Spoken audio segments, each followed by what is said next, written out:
Well, okay, so we have a little bit of consciousness in there. I really like and I think it's kind of ubiquitous in the literature. Nagel's what it's likeness and Yeah, is that is like, are you cool with that? I mean, you've said what it's likeness, but is that yeah, following Nagel then? Like yeah. phenomenal consciousness is what it's like Yeah, to yeah. Nagel makes that sort of famous. What it's like, I'll never. I can't ever know what it's like to be a bat because I'm not a bat. Mhm. I can only know what it's like to be me. And I think that the way that you want to distinguish a particular kind of consciousness, phenomenal consciousness, in this case, is that feature of what it's like to experience that state. Okay. Where I think Nagel, what I think that is wrong about Nagel's at least talk about it, is with him talking about mental states having that feature, Mm, as if there's this sort of qualia that hangs on something called a mental state. yeah. And I want to say, no, a mental state is a modification of the person, Yeah. in virtue of which the person has a what it's like to experience. So the property is attached to the person. And you go that route because persons are mirrological wholes. Well, I go that route one because I think that I can't consider a state of consciousness that doesn't have a subject, phenomenal consciousness, that is. That makes so much sense to me. I Yeah, think that's so right. But that has implications for like Descartes Cogito. right, So people will say, all that people all the time they say this, and maybe I'm wrong. Maybe you'll correct me, but they say, all Descartes Cogito proves, I think therefore I am, proves is that there's thinking going on. It's a famous, yeah, criticism of them from back in the day. And I right, think what you're saying right now would imply that, no, there is no such thing as just the property thinking hanging out there in right, the void. right, Thinking presupposes, or thinking is done by a thinker. Is that right? right. Yeah, I think you're right. And so, like, Descartes scholars like John Cottingham and Nicholas Joly will just point out that that criticism of Descartes fails to understand how the Latin works, or Hmm. even how the French works.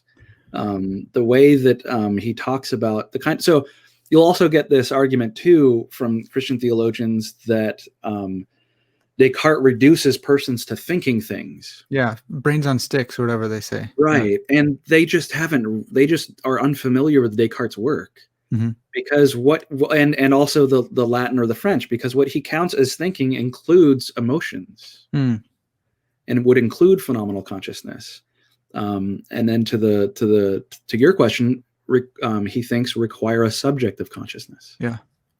So there's got to be a subject there. So that's Yeah. why I also think that um, it's really, really important that humans are fundamental entities, that persons are fundamental entities, Hmm. that they function as a unit of explanation that's not reducible to the subpersonal level. Yeah. And that there are other arguments that, there's a publication I have with Todd Beerez on the argument from reason, where we try to establish that. But that's another reason that I think it's really, really important to recognize this link of necessity between a state of phenomenal consciousness and the existence of the subject who has it. There's Yeah. a modal distinction. You can't have one. Um, you can't have a phenomenal state without there being a subject that undergoes it. Amen, dude. I love that. That's so good.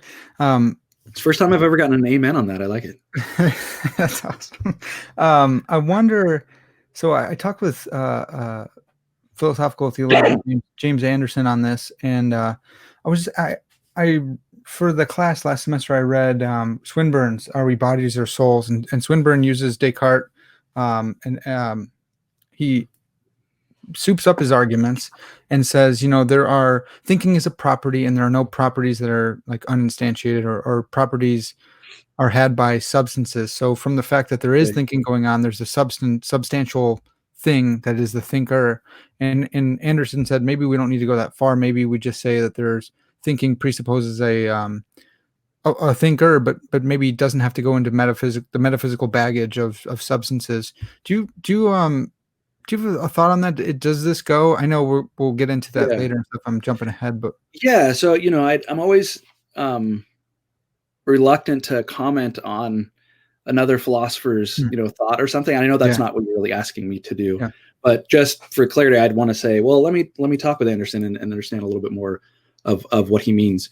So I don't think he's afraid of going that far. What he's saying is that the mere existence of a phenomenal state does not require a substance ontology, right? And so he might just be saying, look, we need an extra argument to get to a substance ontology.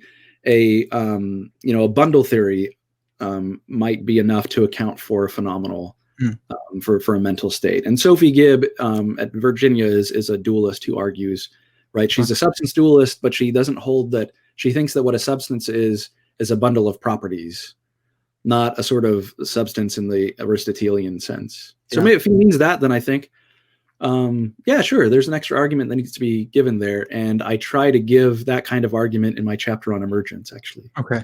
Yeah, that's huge.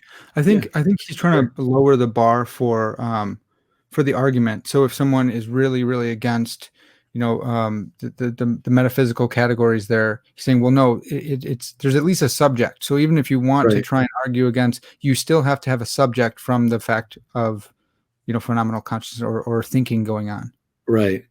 So I think we need to be careful there because, and this is in part why philosophers of mind are so reluctant to adopt this thesis I'm calling subject necessity. And that's because understanding what a self is does seem to require some pretty large metaphysical commitments. Yeah. Because you'll have views like, say, a stream of consciousness view of self, and all that is just some mental states that are causally related to each other. But you don't really have a subject that's differentiated from the mental states. Yeah. So understanding a self that way doesn't seem to do the work, or a narrative view of the self doesn't seem to make sense of, narratives aren't the sorts of things that have mental states. So I want to say, yeah, that seems right. We get a self, but things get snuck in there. It's going to be pretty quick that what a self is going to have to be some sort of thing that is the bearer of a property. Yeah. And standard metaphysics is going to call that, a substance. What counts as a substance, then we'd have to, work through. Yeah. That's huge. I really like that. I think that I got to chew on that some more. I think that's awesome. But as a rhetorical strategy, I think Anderson's right. Like, let's just see if the argument works for a self and then move on. E.J. Lowe does this kind of thing, but then he gives this real strong argument that it has to be a substance, metaphysically simple substance. Yeah. Yeah. Well, I used to think of Descartes as the boogeyman because I am a Van Tillian myself, and Van Til is pretty hard on Descartes. Here I was like explaining Van Til to you, and you. People at home are probably laughing. I'm closer to Anderson and his interpretation, but I read Descartes for myself in a classics class here at TEDS. And I was like, man, I really like this. I really like what he's doing. He is not as crazy as I've heard.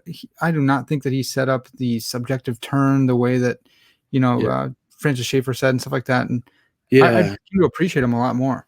Yeah, I mean, historically, that's just false. So it's not. Malebranche is the one who really should be, a student of Descartes is the one who really just sociologically brings those things into the discussion. Yeah. So Descartes is a bit of a mess in many ways because, there's a group of more recent Descartes scholars that argue that he is in many ways a neo-Aristotelian. Yeah. Because he talks about the body as he talks about the soul as the form of the body. And so Descartes there's a lot of nuances to look through there. And I don't think the simple sort of ways that he gets interpreted do him justice. Yeah. Well, and I think you may have talked about that in your McGrath article. Somewhere you've talked about that connection there. And I was blown away. I thought that was so crazy to see that. Yeah. Because you don't. I was too when I found that. Yeah. Yeah. Yeah. Okay. So going. You might think too. I'll just add this in too. In terms of just like reading Descartes, I think it's pretty clear if you read more of his literature that what he's doing there in the Meditations is not so much giving us an ontology of the human person, so much as giving us a treatment